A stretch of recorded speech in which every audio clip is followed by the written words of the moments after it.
সবাইকে শুভেচ্ছা। আমন্ত্রণ জানাচ্ছি ২১শে বিজনেসের সঙ্গে আছি মহিমা পলি। দর্শক, ঢাকা স্টক এক্সচেঞ্জের লেনদেন চলছে এবং সপ্তাহের প্রথম কার্যদিবসে আমরা যেটা দেখেছি যে আজকে লেনদেনের গতি ভালো রয়েছে এবং আরেকটা বিষয় হচ্ছে যেটা আমরা গত কার্যদিবসে অর্থাৎ গত বৃহস্পতিবারেই দেখেছি যে ৫,৮০০ পয়েন্ট অতিক্রম করেছিল ডিএসসির প্রধান সূচকটি এবং সেই ধারায় কিন্তু আজকে লেনদেন হচ্ছে। টার্নওভারের গতি ভালো রয়েছে।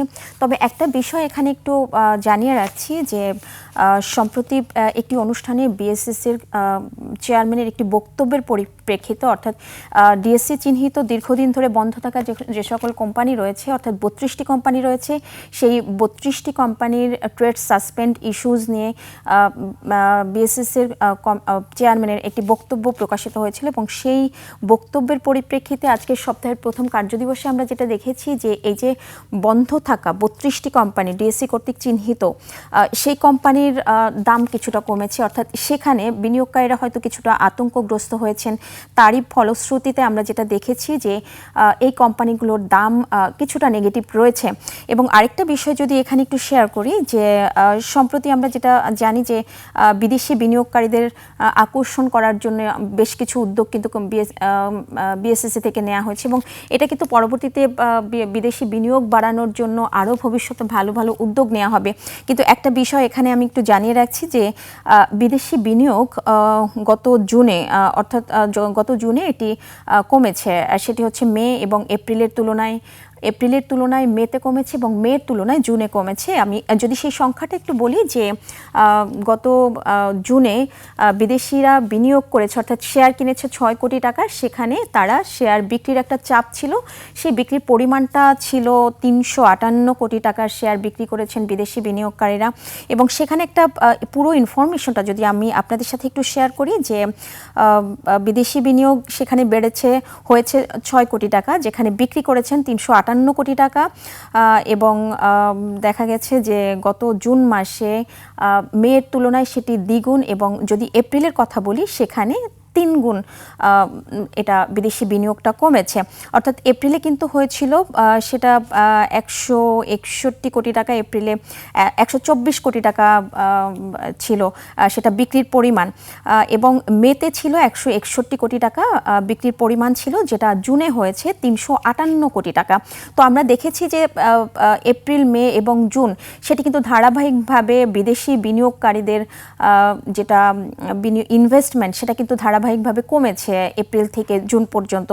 তো সম্প্রতি আসলে একটা বিষয় এখানে একটু বলি যে অনেক পুঁজিবাজার সংশ্লিষ্ট যে ব্যক্তিবর্গ যারা রয়েছেন তারা অনেকেই বলছেন যে বিদেশি বিনিয়োগ আসলে তাদের যে অর্থ সেটা আসলে দেশে ফেরত নেওয়ার প্রক্রিয়াগুলো সহজ করা হয়েছে।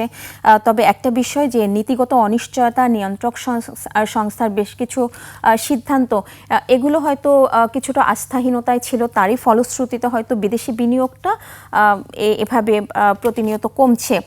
তো যদিও বেশ কিছু উদ্যোগের কথা বলা হয়েছে বিদেশি বিনিয়োগ আকর্ষণের জন্য, সেটা হচ্ছে অর্থমন্ত্রী থেকে শুরু করে বিএসসিসির কমিশন থেকে অর্থাৎ চেয়ারম্যান কর্তৃক হচ্ছে বেশ কিছু উদ্যোগের কথা বলা হয়েছে। অর্থাৎ ভবিষ্যতে সেটা আসলে কোন দিকে যাবে, বিদেশি বিনিয়োগকারীরা আকৃষ্ট হবেন, এই বাজারে আসবেন কিনা সেটা পরবর্তীতে দেখা যাবে। আমরা যদি একটু ঢাকা স্টক এক্সচেঞ্জের আজকের লেনদেনের অবস্থাটা একটু দেখি, যেটা বলছিলাম আমি শুরুতেই, আজকে কিন্তু বেশ ভালো একটা লেনদেনের মধ্য দিয়ে লেনদেন চলছে। টার্নওভার বেশ ভালোই রয়েছে। ডিএসসির প্রধান সূচকটি ৫০ পয়েন্টের মতো, কিছুক্ষণ আগে আমরা দেখেছি যে ৫০ পয়েন্টের মতো বেড়েছিল এই সূচকটি এবং ৫,৮৫৪ পয়েন্টে ছিল। এবং যেটা বলছিলাম যে বেশিরভাগ প্রতিষ্ঠানের কিন্তু শেয়ারের দর বেড়েছিল। আর সেক্টরাইজ লেনদেনের মধ্যে যেটা দেখেছি আজকে সপ্তাহের প্রথম কার্যদিবসে, IT sector, textile sector, miscellaneous sector এবং সিরামিক সেক্টর, এই 4টি সেক্টরে কিছুটা নেগেটিভ রয়েছে। এবং গত পুরো সপ্তাহ জুড়েই কিন্তু আমরা দেখেছি যে টেক্সটাইল সেক্টরের একটা আধিপত্য ছিল। টানা রবি থেকে বৃহস্পতিবার অর্থাৎ সপ্তাহের 5 কার্যদিবসেই কিন্তু এই সেক্টরটির মুভমেন্ট ছিল এবং সবচেয়ে বেশি টার্নওভার ছিল কিন্তু এই সেক্টরটিতে। সেখানে এই যে নতুন সপ্তাহ যখন শুরু হয়েছে, এই নতুন সপ্তাহে আমরা যেটা দেখেছি যে সেখানে টেক্সটাইল সেক্টরের অবস্থান কিছুটা কমে গিয়েছে এবং সেখানে জায়গা করে নিয়েছে ইন্স্যুরেন্স সেক্টর। আজকে কিন্তু সবচেয়ে বেশি টার্নওভার ছাড়িয়েছে এখনও পর্যন্ত ইন্স্যুরেন্স সেক্টর এবং এই সেক্টরটিতে কিন্তু লেনদেন ভালো রয়েছে। সেখানে কোম্পানিগুলোর দামও কিন্তু বেড়েছে সেটা আমরা দেখেছি। তো আমরা পরবর্তীতে এই সেক্টর ওয়াইজ লেনদেনটা দেখে নিব। তার আগে একটু এই মুহূর্তে সূচকের অবস্থান যদি একটু দেখে নিই, সূচকের কি অবস্থান রয়েছে। কিছুক্ষণ আগেও কিন্তু আমরা বলেছিলাম যে ডিএসসির প্রধান সূচকটি বেড়েছিল, সেটি 50 পয়েন্টের মতো বেশি ছিল, 5854 পয়েন্টে রয়েছে। আমরা যদি এই মুহূর্তে টপ ট্রেডের তালিকাটা দেখে নেই, টপ ট্রেডের তালিকায় আমরা দেখতে পাচ্ছি লাভেলের অবস্থান রয়েছে আজকে প্রথমে 66,46,00,000 টাকা লেনদেন করেছে এবং প্রতিটি শেয়ার হাতবদল হয়েছে 76 টাকা 60 পয়সায়। বিডি শিপিং কর্পোরেশন 37,63,00,000 টাকার মতো লেনদেন হয়েছে এবং হাতবদল হচ্ছে 125 টাকা 30 পয়সা। এবং তৃতীয় অবস্থানে আজকেও কিন্তু আমরা মালিক স্পিনিং এর অবস্থান দেখতে পাচ্ছি এবং 28,20,00,000 টাকার মতো লেনদেন হয়েছে এখনো পর্যন্ত। এবং আজকে এই প্রতিষ্ঠানটির প্রতিটি শেয়ার হাতবদল হচ্ছে 44 টাকা 70 পয়সায়, অর্থাৎ যেটা এর আগেও আমরা আপনাদের জানিয়েছিলাম যে টানা একটা মূল্য বৃদ্ধি দেখতে পাচ্ছি এই প্রতিষ্ঠানটির, অর্থাৎ 28-29 টাকা থেকে আজকে 44 টাকা 70 পয়সায় হাতবদল হচ্ছে। এবং আজকেও কিন্তু গত কার্যদিবসের তুলনায় 1 টাকা বেড়েছে, যা শতাংশের দিক থেকে দেখতে পাচ্ছেন 2.29%। ইস্টার্ন হাউজিং রয়েছে এই তালিকায় চতুর্থ অবস্থানে, সেটি 103 টাকা 50 পয়সায় হাতবদল হচ্ছে। এখনো পর্যন্ত লেনদেন হয়েছে 24,18,00,000 টাকা। মেঘনা ইন্স্যুরেন্স 19,45,00,000 টাকার মতো লেনদেন হয়েছে, হাতবদল হচ্ছে 41 টাকা 40 পয়সায়। তো টপ গেইনার্সের তালিকায় অর্থাৎ শতাংশের দিক থেকে সবচেয়ে বেশি দর বাড়া প্রতিষ্ঠানগুলোর মধ্যে দিনের এই মুহূর্তে প্রথম 5টি প্রতিষ্ঠানের অবস্থান যদি আমরা দেখে নেই, অগ্রণী ইন্স্যুরেন্স রয়েছে আজকে প্রথম অবস্থানে। এবং আমি কিছুক্ষণ আগে যেটা বলছিলাম যে সপ্তাহের আজকে প্রথম কার্যদিবসে আমরা দেখতে পাচ্ছি যে ইন্স্যুরেন্স সেক্টরের বেশ ভালো একটা মুভমেন্ট রয়েছে, যেখানে গত সপ্তাহ জুড়ে টেক্সটাইল সেক্টরে একটা ভালো আধিপত্য ছিল। তো এই আজকে সপ্তাহের প্রথম কার্যদিবসে টপ গেইনার্সের তালিকায় দেখা যাচ্ছে অগ্রণী ইন্স্যুরেন্সের অবস্থান রয়েছে 9.72% দর বেড়েছে এবং মেঘনা ইন্স্যুরেন্স রয়েছে এই তালিকায় দ্বিতীয় অবস্থানে 9.52% দর বেড়েছে। এমবিএল ফার্স্ট মিউচুয়াল ফান্ড 9.52% দর বেড়েছে এবং পরবর্তী 3টি প্রতিষ্ঠানে মিউচুয়াল ফান্ড সেক্টরে রয়েছে, সেখানে আপনারা দেখতে পাচ্ছেন যে ইবিএল এবং first mutual fund, AIBL first mutual fund, এই 3টি মিউচুয়াল ফান্ড সেক্টরে এই 3টি প্রতিষ্ঠান রয়েছে।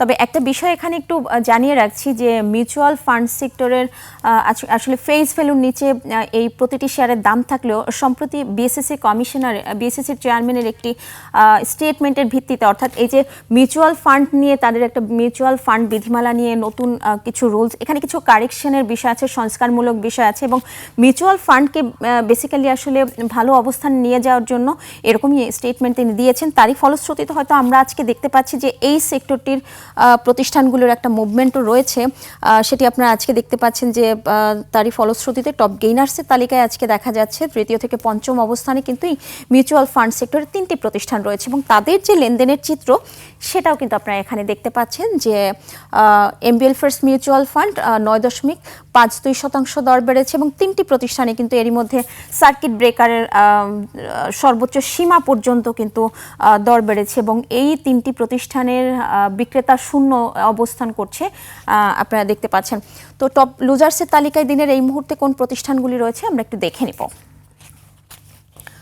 দর্শক, টপ লুজার্সের তালিকার জন্য অপেক্ষা করছি, অর্থাৎ শতাংশের দিক থেকে সবচেয়ে বেশি দর হারানো প্রতিষ্ঠানগুলোর মধ্যে মেঘনা পেটের অবস্থান রয়েছে, অ্যাপোলো ইস্পাত, শরিত, এএফসি অ্যাগ্রো, শ্যাম্পুর সুগার। এবং আমি আজকে শুরুতেই যেটা বলছিলাম যে সম্প্রতি বিএসএসের চেয়ারম্যানের একটা বক্তব্যের পরিপ্রেক্ষিতে, অর্থাৎ যে সকল কোম্পানি ডিএসসি কর্তৃক চিহ্নিত যে কোম্পানিগুলো বন্ধ রয়েছে, অর্থাৎ তাদের প্রোডাকশন এই মুহূর্তে বন্ধ রয়েছে, সেই কোম্পানিগুলোকে সাসপেন্ড করার একটা চিন্তাভাবনা করছে এবং পরবর্তীতে পর্যায়ক্রমে এরকম একটি আলোচনা রয়েছে। সেই আলোচনার পরিপ্রেক্ষিতে হয়তো বিনিয়োগকারীদের এখানে একটা শঙ্কা তৈরি হয়েছে, তারই ফলশ্রুতিতে আমরা কিন্তু আজকে সেই লেনদেন, অর্থাৎ ডিএসসির বাজারের যে পরিস্থিতি সেটার উপরে একটু আমরা দেখতে পাচ্ছি। অর্থাৎ আমরা যেটা একটা বিষয় আমরা কিন্তু সবসময় দেখি যে ঢাকা স্টক এক্সচেঞ্জ, বিএসসি তাদের যে কোনো সিদ্ধান্তের, যখন যে ধরনের সিদ্ধান্ত নেওয়া হয় সেই সিদ্ধান্তের কিন্তু একটা রেজাল্ট কিন্তু বাজারের উপরে পড়ে,